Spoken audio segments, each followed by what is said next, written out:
Ladies and gentlemen, good evening. Welcome to the UCL Institute for Sustainable Resources. My name is Will McDowell, and it's my great pleasure to chair this evening's event. We're very pleased to have Professor Tim Foxon speaking and drawing on his new book. I'm pleased he brought a copy because the copy that's in the library downstairs I had, but it got recalled, suggesting that it's in high demand. So I lost my copy last week. Here's the book, and Tim's been kind enough to bring flyers offering a discount on it, which are outside. So Tim's book and his work more generally provides an analysis of the way in which institutions, technology, ecosystems and resources have co-evolved to shape long-term patterns of economic growth and transformation. And it's that co-evolutionary perspective, how they influence each other, that has really been, for me, one of the most valuable bits of Tim's work, which I've made use of over the years. Tim is a Professor of Sustainability Transitions at SPRU, the Science Policy Research Unit at the University of Sussex. He was previously at the University of Leeds, before that at Cambridge, and before that, I'm sorry to say, at Imperial College. But then we all make mistakes in our youth. So we're very pleased to have him. Before I pass over to Tim, I do just want to point out a couple of housekeeping things. There's no expected fire alarm, so if the fire alarm does go off, then please make your way out of the building. There's a fire escape that way, or back in through the way we came down the main stairwell. The building is not a secure building, so please don't leave valuables unattended. We'll be having drinks in the room that we came through, and nibbles after the event, just through there, but do keep an eye on your things. And the final point is that we are recording tonight's lecture, so just bear that in mind in case you're about to reveal any state secrets or anything. So Tim will speak for about 40 minutes. We'll then have time for questions, and then after that we can all have a discussion over a glass of wine and some nibbles. So with that, it's my honour to hand over to Tim. Great. Okay, well, thank you very much, Will, for that kind introduction, and thanks very much to Will and Paul and colleagues for inviting me to speak. Pleasure to be here, and we are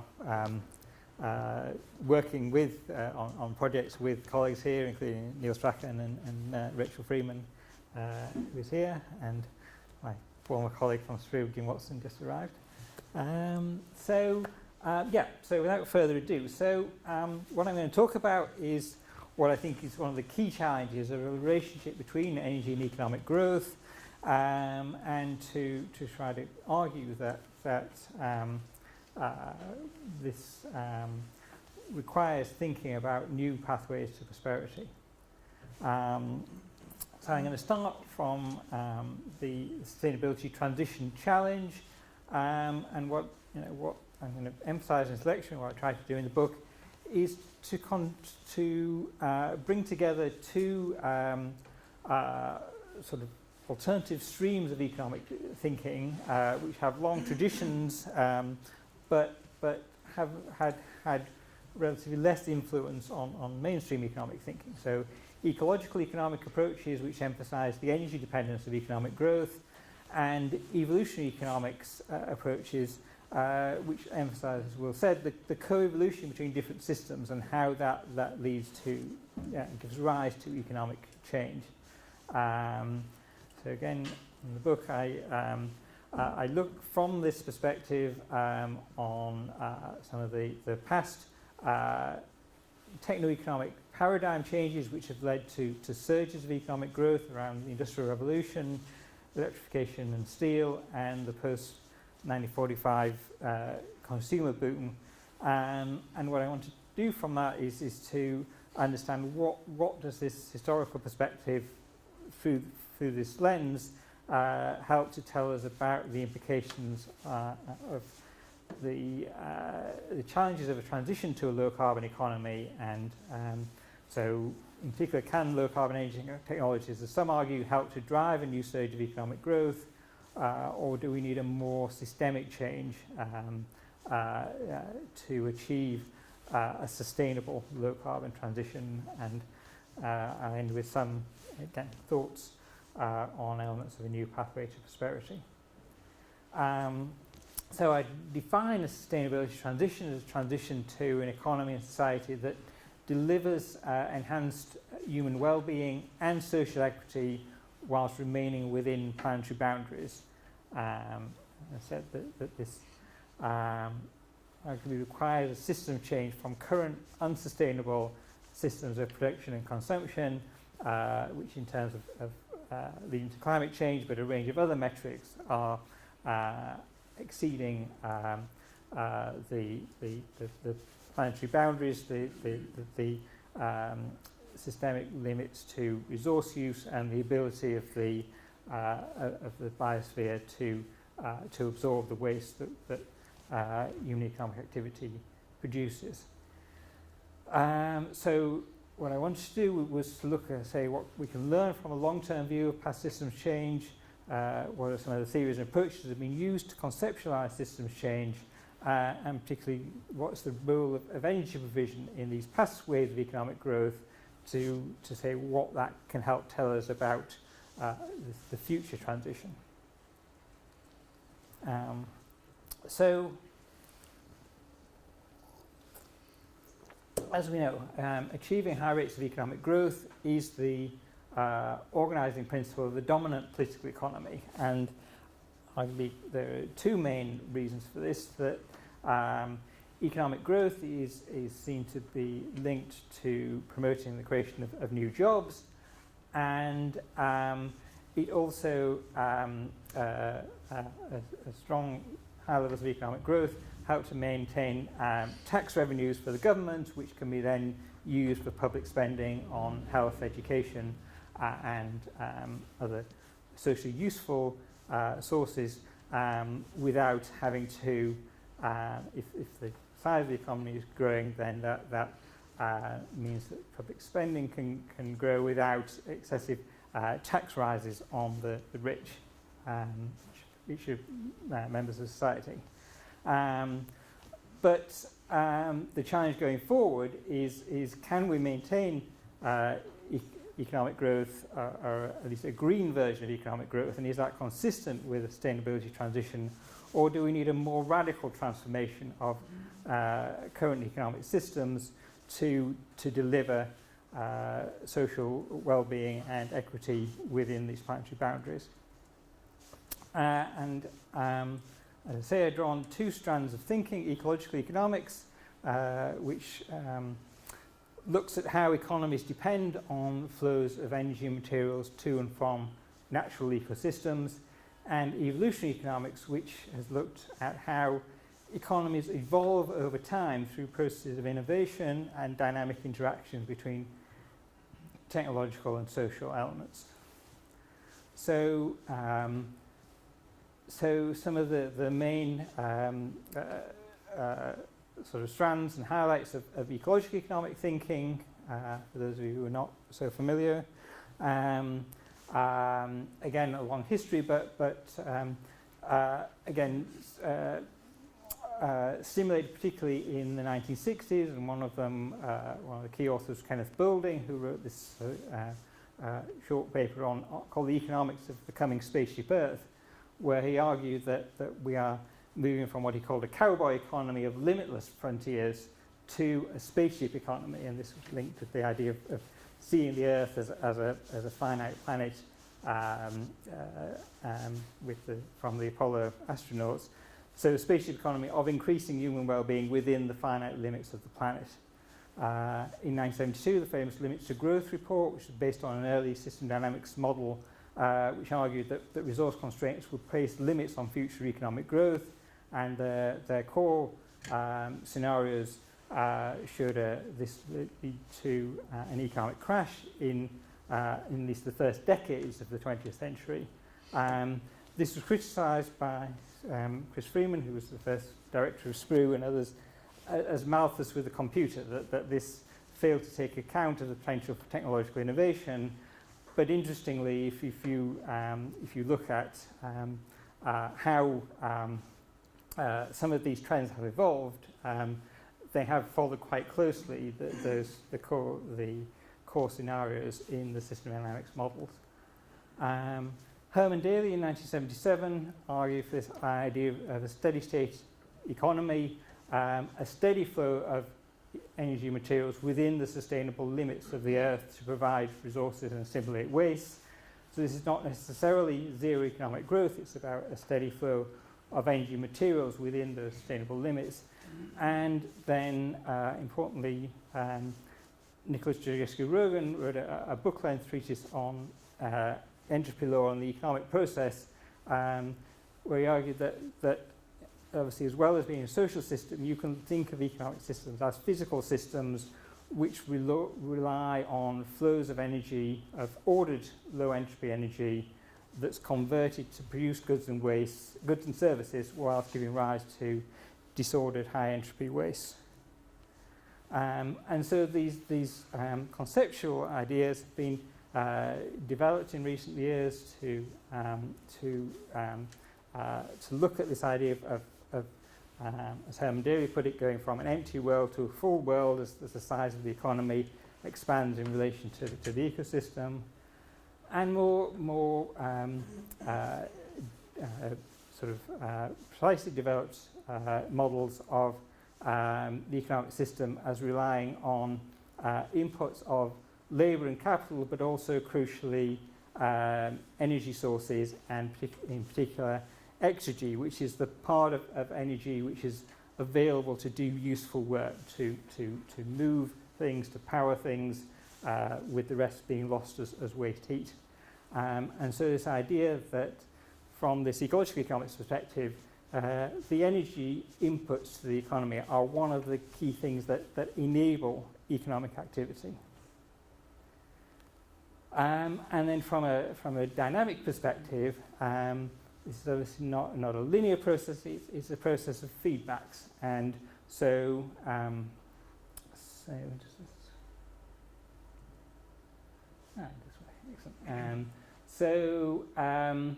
so one of the drivers of economic growth from this perspective has been the substitution of exergy, this ability to deliver useful work for labour and capital through technological change. So new technologies, which as we've seen, typically use more energy, but they substitute that for labour and capital, and that helps to lower costs of production, which lowers prices of materials and energy, which helps to increase the demand for final goods and services, which is one of the aspects of economic growth.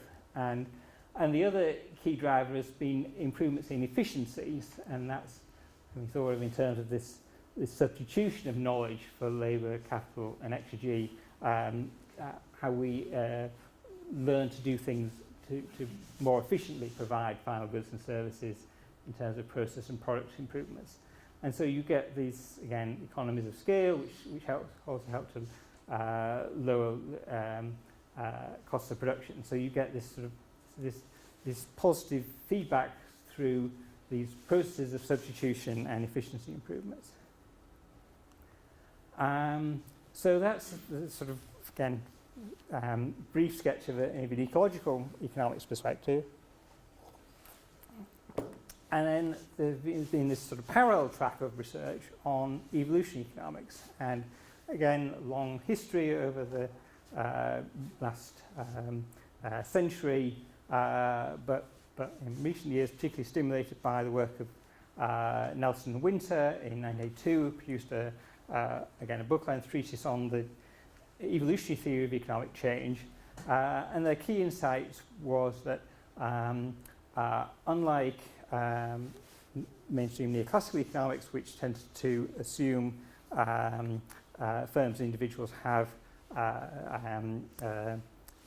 perfect rationality and are able to optimize, they started from the perspective of that firms have bounded rationality, so they're limited in their ability to gather and process relevant information, and so instead of optimize, they do what Nelson Winter calls satisfies. They they they develop production and sales routines that provide satisfactory solutions, and then as the technological and institutional selection environment changes, those routines may become no longer satisfactory, so then firms are stimulated to look for new solutions. And then so looking at that from a macroeconomic view, this argues that economies evolve through this process of co-evolution of technologies and institutions, where institutions are the rule systems, so the shared social rules, including regulations, but also shared norms and accepted ways of doing things. And this evolutionary perspective emphasizes the path dependence and lock-in of resulting from economic change. So, familiar with the famous QWERTY keyboard example, that particular technology solutions get locked in. So, the QWERTY is the keyboard design, and which was originally designed on manual typewriters to slow typists down, but that keyboard design has kept going through different technology iterations and is now even on your mobile phone. If you look, that still has the QWERTY keyboard design. And why is this is important? Because that solution, which may have been optimal potentially initially, may no longer be optimal. But because it's acquired a momentum and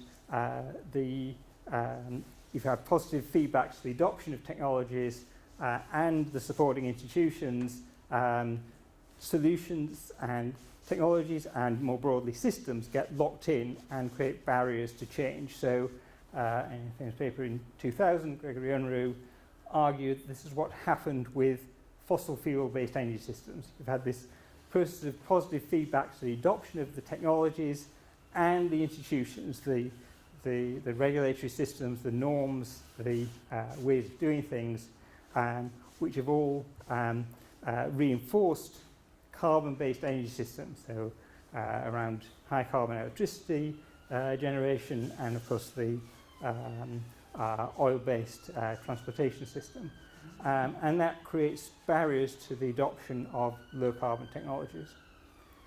In 2006, building on the work of Nelson and others, Eric Beinocker, in a book on the origin of wealth, brought together this evolutionary idea with ideas from complexity theory, and argued that economies can be seen as complex adaptive system where economic growth results from this co-evolution of technologies, institutions, and also brought in business strategies that co-evolve with these technology institutions. And again, it's these mutual positive feedbacks to adoption which are seen as the drivers of economic growth in this perspective.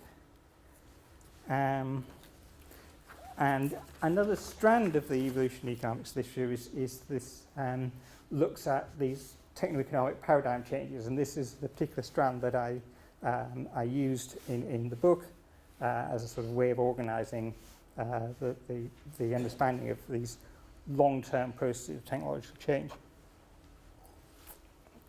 So Chris Freeman and Luca, in their book As Time Goes By, looked at the co-evolution of 5 systems: technological, scientific, economic, political and cultural systems, leading to these long waves of techno-economic change. And in a 2000 book, Carlota Perez identified 5 surges of economic growth globally, starting with the Industrial Revolution.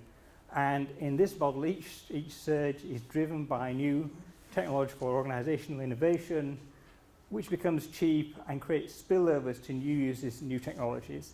And this leads to this sort of, at the macro scale, this pattern of a period of initial speculative investments leading to a bubble, which then has a crash, and then after that, at a period of productive investment, which is identified as an area of economic growth.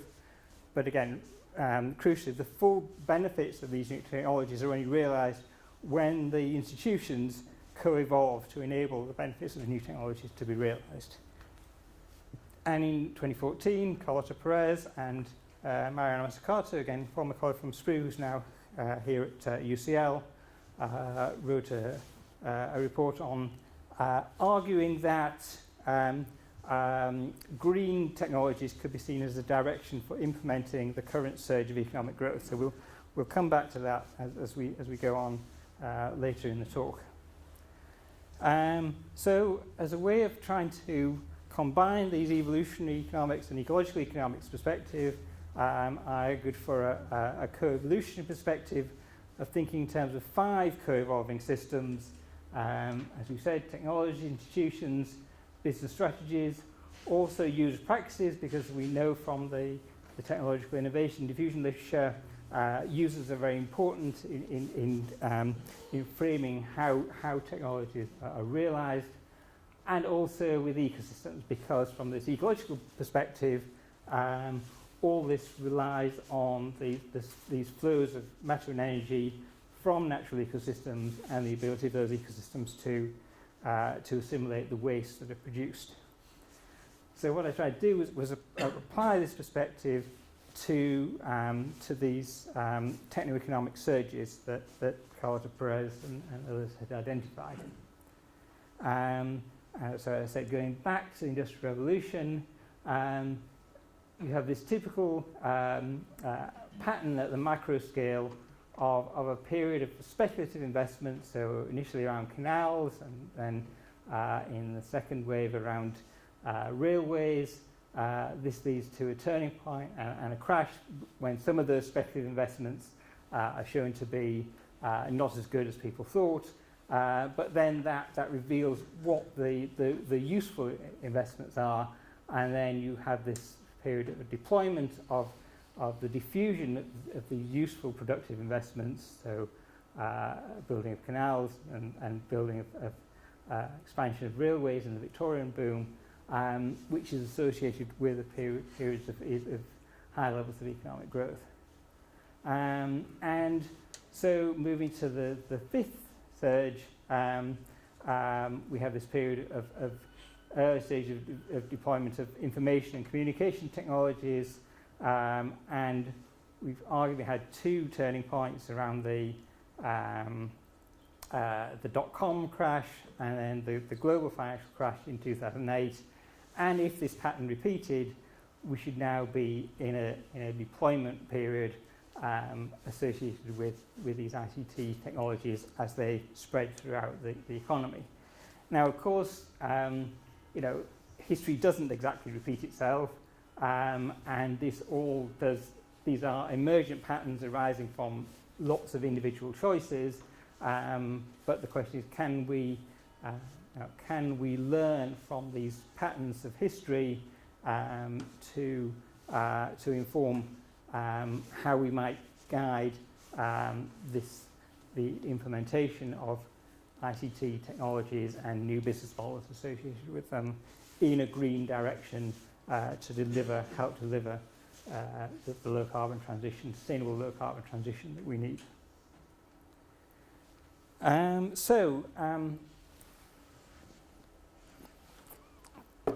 Looking in a bit more detail on the role of energy technologies in these past surges, so if we go back to the 1st and 2nd surges associated with the Industrial Revolution, clearly steam power was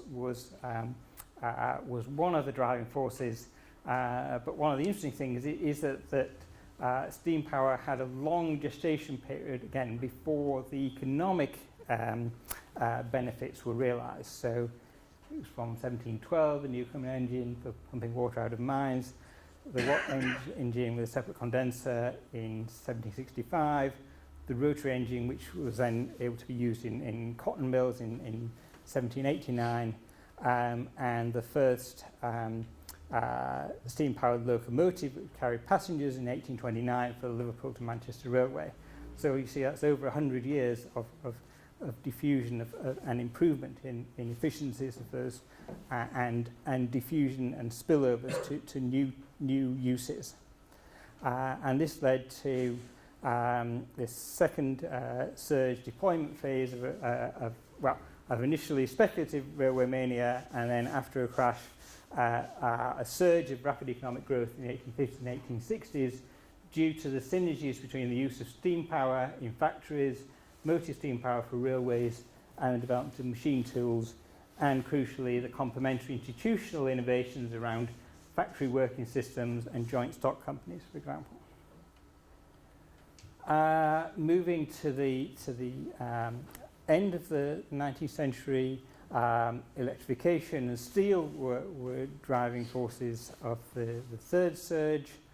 Again, a long period of gestation from the technological innovations to their application.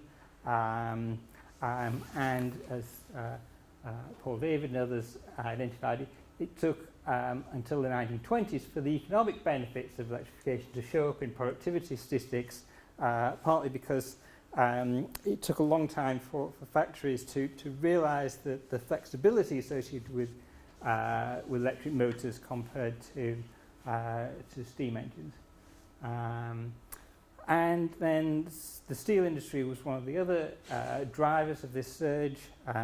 So from the invention of the Bessemer process for the mass production of high quality steel in 1856, Carnegie saw that, took the technology over to the US and opened the first Bessemer steel plant in Pittsburgh in 1875.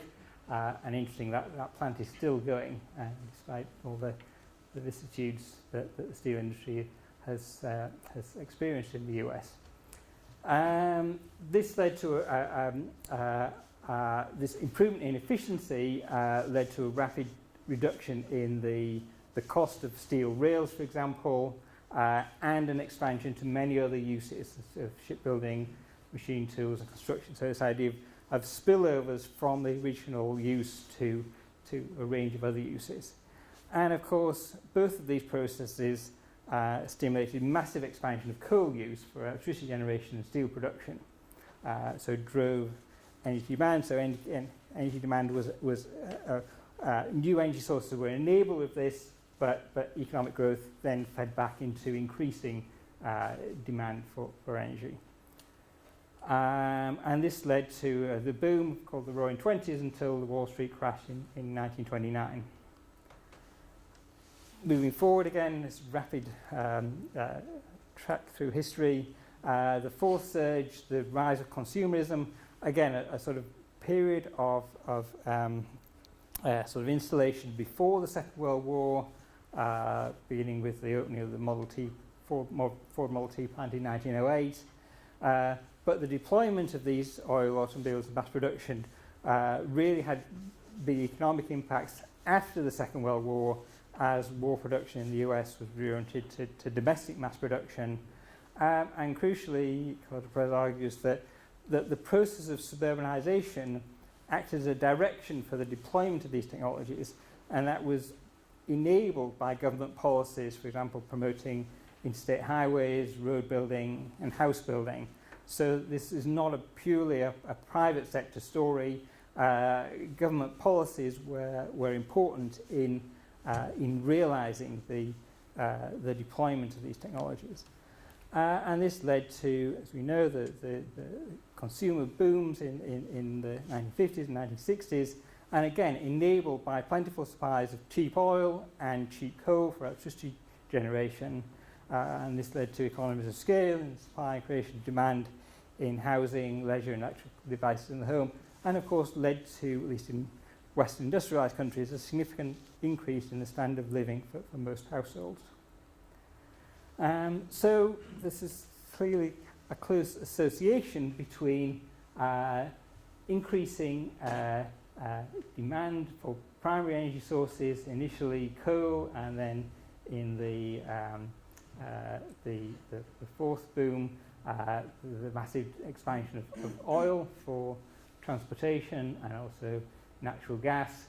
And so even today, 80% of primary energy is provided by fossil fuels, and of course we know that to address the challenge of climate change, we need to get to something like, or very close to a zero carbon economy by 2050, which is a clearly a massive new transformation of our energy system, which is needed. And so the question, as I say, is whether that can be done in a way consistent with the underlying model of economic growth, or whether more radical economic systemic changes are needed. And this has, of course, led to or enabled this long-term 2 to 3% annual economic growth over a long period, and so that even the periods of recession if you do this on look at this scale, are only small blips. And even the financial crash 2008, 2009, we're now, or at least the US is now back on this growth trajectory. But again, there are many questions about whether this is financially sustainable. So where are we now? So in this historical model, we should be in the deployment phase of these information communication technology, new technologies. After these turning points of the dot-com bubble and the global financial crisis. Clearly what this needs is investment in productive capital and institutional changes to realize the benefits of ICT rollout. And again, in analogy with these past surges, Mariana Mazzucato and Carlos Perez argued that investment in green technologies can provide a direction for the rollout of information communication technologies, so through synergies with renewable energy technologies, but wider changes like circular economy ideas where you close loops in material sense, and smart cities whereby new services are delivered in a better way through the use of information communication technologies. But there are challenges to achieving this bright picture, and one arguably is that we have a lot of the old thinking is still left over. The dominance of neoliberal market thinking, which rose to prominence particularly in the 1980s, the associated financialization of economies, so that not just the rise of banks and speculative activity, but even many large firms make most of their money now from the financial side of their activities rather than the direct goods and selling, and associated with all that a weak legitimacy for government intervention to ensure that the direction of the implementation of these technologies is done in a way that delivers social and environmental benefits. So in a paper in 2012 with a colleague from Imperial, Peter Pearson, which I discussed in the book, we tried to look at this question of can these low carbon energy technologies help to drive a new surge of economic growth, as Mariana Mazzucato, Carlos Perez, Nicholas Stern and others have argued that we can have a new surge of green growth. So looking back at some of the theories of what drove the Industrial Revolution, particularly in the UK, obviously economic historians have pored over this, and two main explanations have been proposed.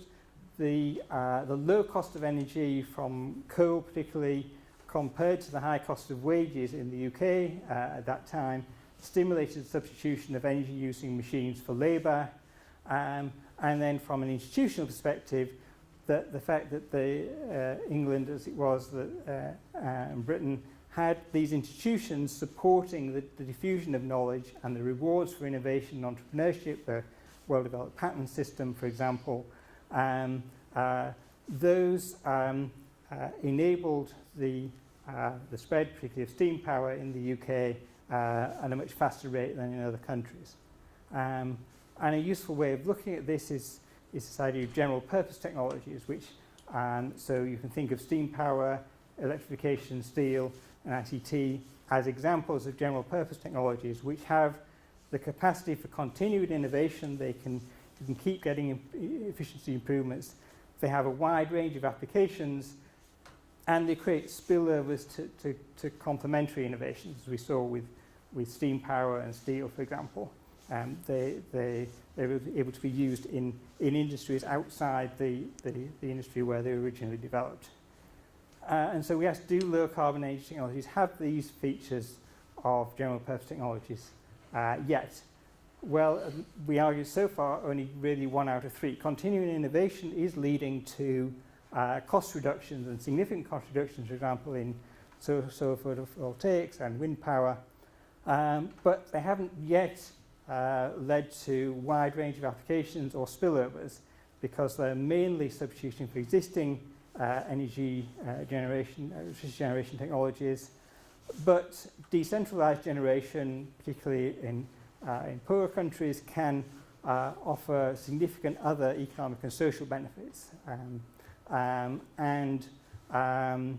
So far, they're creating low carbon energy technology, creating few spillovers, but potentially smart systems combining low carbon and ICT and new energy service business models, for example, could change that, but haven't yet been realized. So this suggests that we do need a more systemic change away from current high production and consumption systems to more low carbon energy, but also smart systems, circular economy ideas.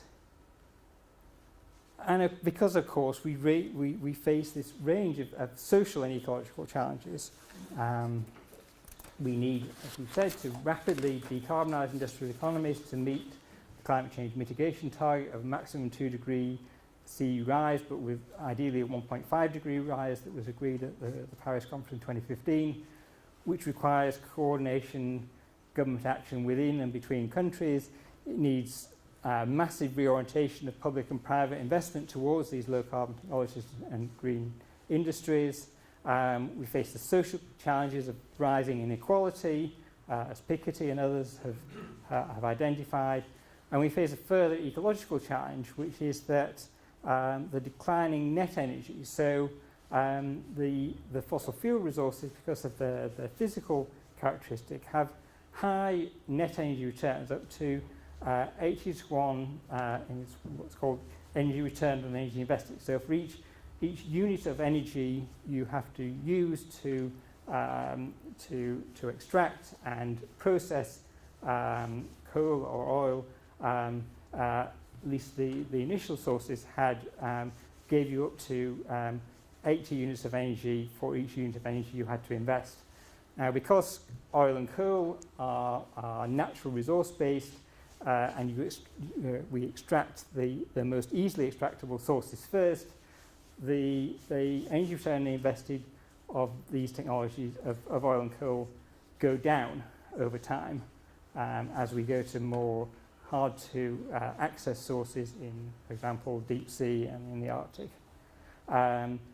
Renewables, on the other hand, start from potentially lower net energy returns, but can improve over time as you improve the efficiency of conversion technologies and the ability to capture natural energy flows. So, it's the sort of combination of these challenges I think leads us to maybe question this emphasis on green growth. So there are these two broad perspectives on how we achieve a sustainable low-carbon transition. One being the dominant being the green growth perspective, that investment in technologies, green technology and infrastructure linked to information communication technologies can deliver a high surge of economic growth and jobs in analogy with these past surges. And more than that a high level of economic growth in industrialized countries is necessary to generate that level of investment under the current economic and political system.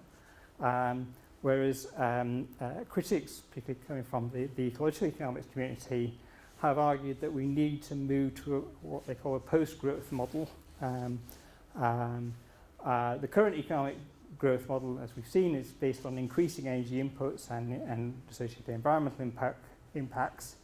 And that these green growth scenarios assume a decoupling of environmental impacts from economic growth, which critics argue is unfeasible.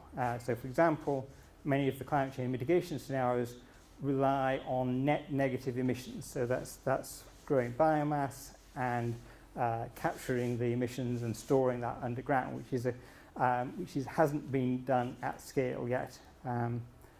So the post-growth community argues that we need to think about how we design economic systems to deliver well-being rather than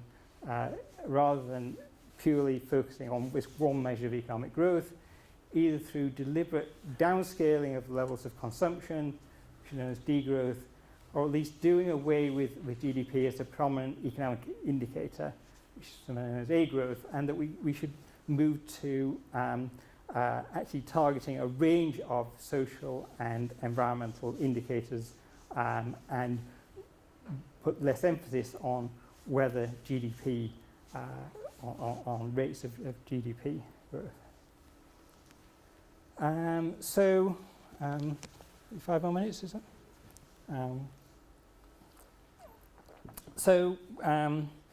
To sort of briefly end, so what's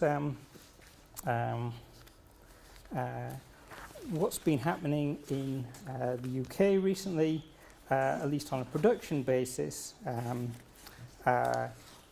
We have been UK GDP since 1990 has gone up by 67%, and on a production basis, the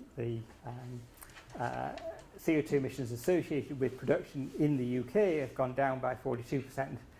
The picture looks less rosy if you include the consumption-based emissions, the emissions associated with the stuff that we consume in the UK, because of course a lot of that those emissions take place in China and other countries where the manufacturing happens. So again, that's one reason to be sceptical about whether these trends of decoupling can continue.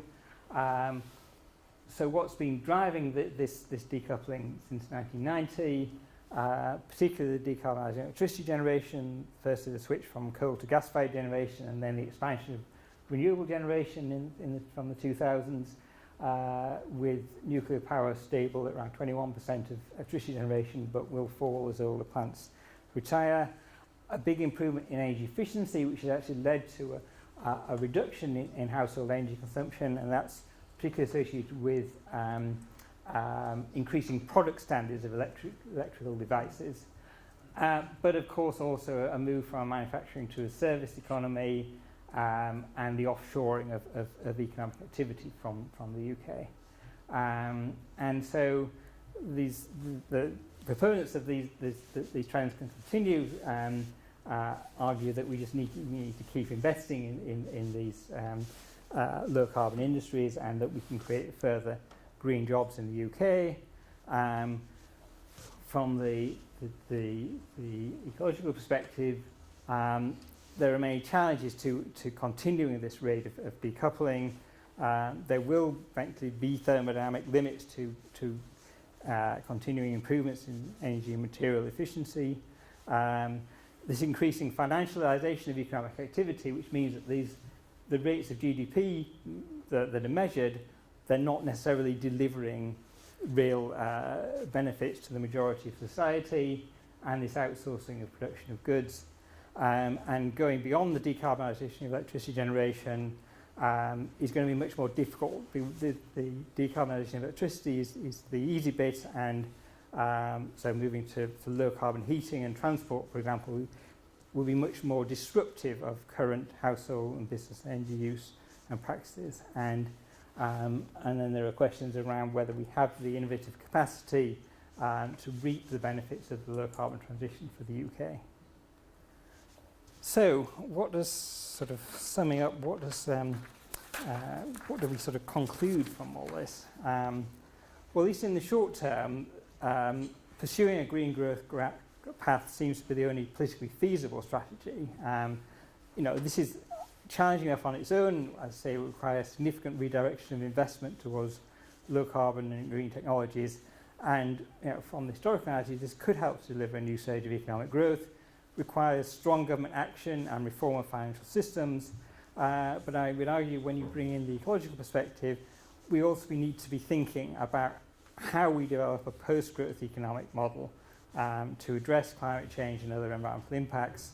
Partly because, as we said, it's not clear that low carbon energy technologies can deliver have the characteristic to deliver a significant surge of economic growth in analogy to past surges. This challenge of the low net energy return for renewables and whether we can keep having high levels of consumption based on a largely renewable energy-based system, and of course other social challenges, for example, the challenge of the automation of jobs in the ICT rollout. But I would argue that this is not a doom and gloom scenario. It is a positive. You can develop a positive narrative around the focus on improving well-being and the spread of technology-driven productive benefits much wider within society, because that the benefits of new technology won't dry up even under a post-growth economic model. And this is just sort of drawing together some of the ideas that people have thought about, what some of the elements of a post-growth economic model might look like, and moving from this sort of green growth initially to a post-growth model. So initially, our mission, as Mariana Scaccato and others have argued, for promoting green as the direction for a new surge of innovation, and this requires, as Paul and many others have argued, that putting a price on carbon emissions through a carbon tax or trading scheme, but then starting to think of these more systemic changes, investment in redesigning cities to be smart, low carbon and livable, redefining what we mean by work, so for example looking at reducing working hours and introducing a basic income, reforming the financial system to penalise speculative investment, for example by a Robin Hood or Tobin tax, so that it serves the need of the productive green economy, reducing wasteful consumption by introducing smart circular economy ideas, enhancing democracy so people have more say over the decisions that affect their life, and bringing this all together in new economic thinking based on promoting social and ecological justice. So, I mean, that's slightly wish list. Hopefully, I've sort of showed some of the elements that these ideas can draw on from these different strands of economic thinking, but there's clearly lots of work for you guys and others still to do. So leave it there, happy to answer questions. Thanks very much.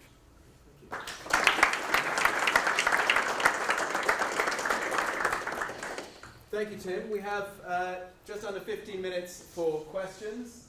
Over to you. I've got something I'd like to ask, but I'll hand it to us. You want me first? Yes. Thanks very much. I liked the positive narrative at the end, but sometimes a change to a different narrative needs some institutional change. Yeah. And in the past century, a lot of that came after the First World War, the crash, and the Second World War with institutions like the NHS and things like that. So do you see this positive narrative by itself magically, or does it need something else? No, I think that's a very good question, and maybe this is what doesn't come out so well in this historical perspective is the role of social change, and of course these past changes, as you say, were contested and involved people coming together to argue for workers' rights and so on, and as you say the formation of the NHS after the war. And I think we do need strong social movements to drive change in socially beneficial directions. And so this is not a technological determinist story. And we're seeing those arguments in play now, as we've just seen. the new Democratic Congress in the US promoting this idea of a Green New Deal, which builds on incorporates some of these elements, which say people have been talking about for a while. So these ideas are in the air, but clearly they require social and political fights to be enacted against more regressive thinking, which at the moment unfortunately is dominant in the US and other countries. There was another one over there. My question is similar to that question, but it still seems very utopian. I mean, what one thing is doable on that list of 8? Which one is, in the shorter to medium term, which one is practical?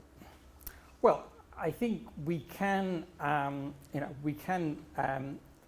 we have an industrial strategy in the UK. One of the strands and one of the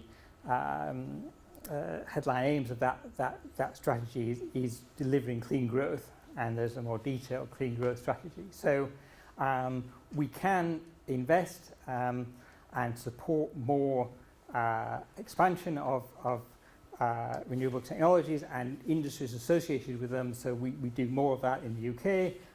We can have a massive expansion of improving the energy efficiency of buildings, for example. So those are the things that we can do in the short term, if there's political will to do them, because they have the potential to deliver win-win benefits. But what I'm arguing is that will only take us so far because of the sort of underlying drivers of consumption. Yeah, I would say take out the political will if they can't see it. Is there anything from an economic point of view that would be so blindingly obvious that you would be dumb not to be doing it? Well, I mean, as many people have argued that we need to be putting a price on carbon emissions, otherwise there's no economic incentive to reduce them. And the principal way this has been tried to do is through emissions trading schemes, cap and trade schemes, but we've seen that there are limits to those in practice. And so what we have found is successful is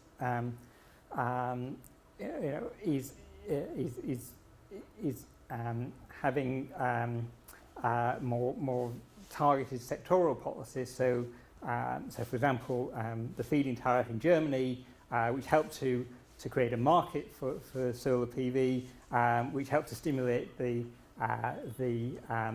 manufacturing in China and other countries, where you got economies of scale, and then so the costs came down, and that was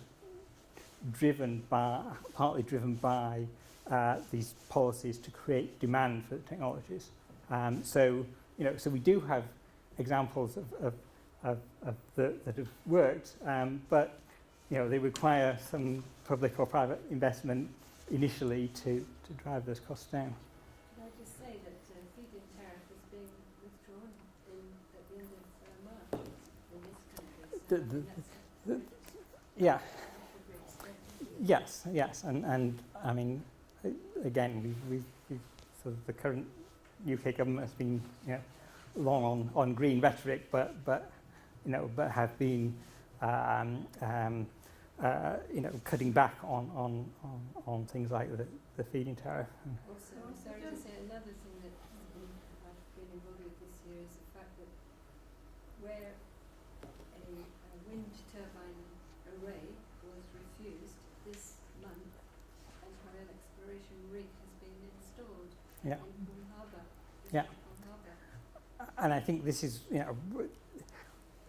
the challenge again of political will and actually long-term thinking, so that it's easy for governments to sign up to these long-term targets, but you have to put the measures in place to achieve them, and that relates back to the social movements and society putting pressure on government and trying to keep this issue at the top of the political agenda, and of course it's being drowned out at the moment. Question that's been Yeah.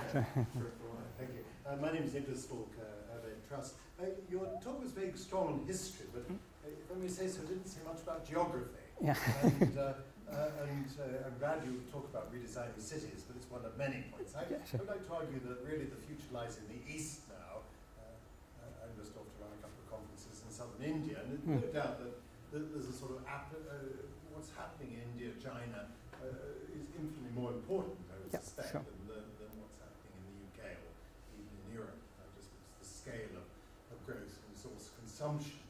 And it seems to me, therefore, that we should be thinking about new patterns of growth and the way that finance is linked to property, and thinking about how to redirect private investment away from its natural interest, if you like, in building luxury houses, and into thinking about the way we house the masses. So if people are interested in trying to change the future of the world,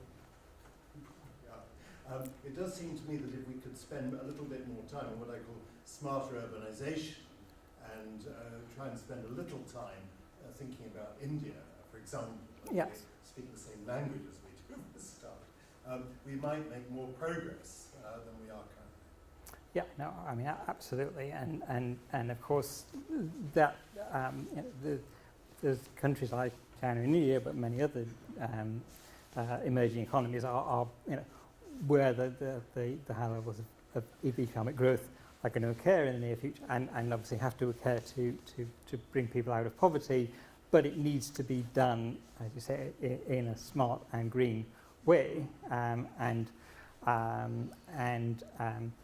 so at the end there are huge opportunities there, and as you say, on a global scale, that is where the most significant benefits can be realised. I mean, it's interesting that one of the reasons that there was agreement at the Paris conference in 2015 was that at that time that both the Chinese and the US governments signed up to it, and that's partly for self-interest reasons that countries like China realise they will. There's already suffering from high levels of local air pollution, and in the future they will suffer from the impacts of climate change. So it's partly self-interest that they are now starting to try to reorient their economies to a more low-carbon growth path. But obviously that's not done overnight. If I could make one further point, I feel that we tend to get focused on either the megacities like Beijing, or we focus on villages and coastal areas. And what we fail to do is look at the medium-sized city. In British terms, that would be cities like Oxford and Cambridge, for example, which in my view have enormously more potential for sustainable growth than the megacities ever can. It does mean, unfortunately, our politicians would have to go outside Delhi and spend some time, but it's not so unpleasant. It's a little more pleasant anywhere else than Delhi. I think we have time for two more questions. We had one over here and over there, please. So We'll take them both. Okay, so I think we'd all agree that we need things like carbon taxation to incentivise low carbon technical development, and we'd all agree with that. And I think nearly every nation would probably agree with that. The question is how you introduce taxation in a way that becomes acceptable, maybe at national or regional level. Clearly, EU ETS didn't really come off very well. What mechanisms for introducing tax would you think would work? Okay, that's a big question.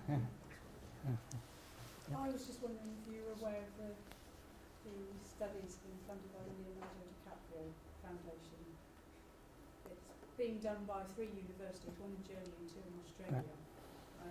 And they found through their studies that for significantly less than the trillions that are still being used to subsidise fossil fuels, we could basically move to renewables purely and achieve the carbon sink in that we need to do by restoring our land to be basically ecologically healthy so that they can become carbon sinks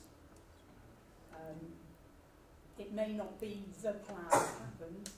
I'm sure it won't be the only one that people are going to come up with, but it's better to have one that we can discuss than nothing. Great, thanks. Yes, well, how do we introduce carbon taxes? I mean, as I was saying previously, I think, you know, again, one of the would be helpful is you know, stronger, you know, signposts on future direction of change, so that you agree to start, you know, you introduce a carbon tax at a relatively low level, but have a clear signal that it will increase over time, and you combine that, as I said, with more sector-specific policies that enable these win-win solutions by, say, promoting the low carbon industries, which can then help to deliver the job benefits. So again, it's you know, and I think this is what the people promoting the Green New Deal in the US are saying. You know, you need. It's not just one policy. It's you need a suite of policies so that you know, obviously, you know, people don't like paying more taxes, but you know, can you also look at an ecological tax reform where, you know, by, you know, again, over time you increase taxes on carbon and other resource uses and reduce taxes on labour, you know, so that you I must say, I think it's a good answer. It is interesting. If you don't put people out of business now, you let them know the incentive with your projection, and then what you need is robust policies to maintain Yes. those projections. Yes. But that's good thinking. I quite like that as an idea. See if you can get buy-in from Yes. our global customers. Yes, and I mean, I mean, people have talked about a Green New Deal in the UK, but it would be I think it'd be good if we could again have a discussion in the UK political context of what that would mean in the UK context. There was a question over here about the... Oh, sorry, I didn't ask. Yeah, I mean, I've talked mostly about energy because that's my particular area. I mean, the other big challenge in carbon terms is agriculture and land use. And of course, at the moment, you know, intensive agriculture is very highly carbon-based, and you know, we I think that's again where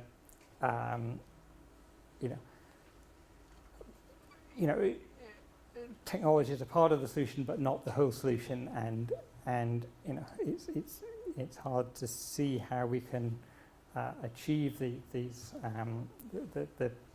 rapid transformation towards a zero carbon economy that we need without you know, significant reductions in excessive levels of consumption.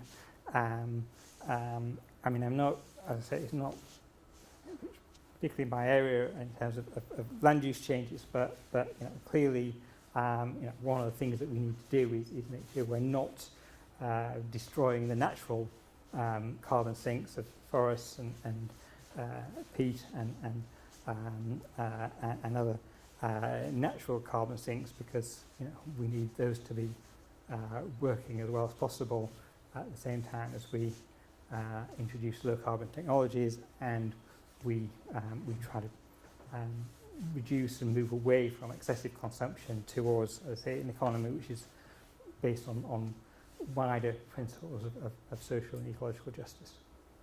Great, thank you, Tim. Thank you, everyone. I know there are more questions, but you can ask them over a glass of wine and a snack outside in just a minute. So before we all go through, please join me once again in thanking Tim for his very stimulating talk. Thank you.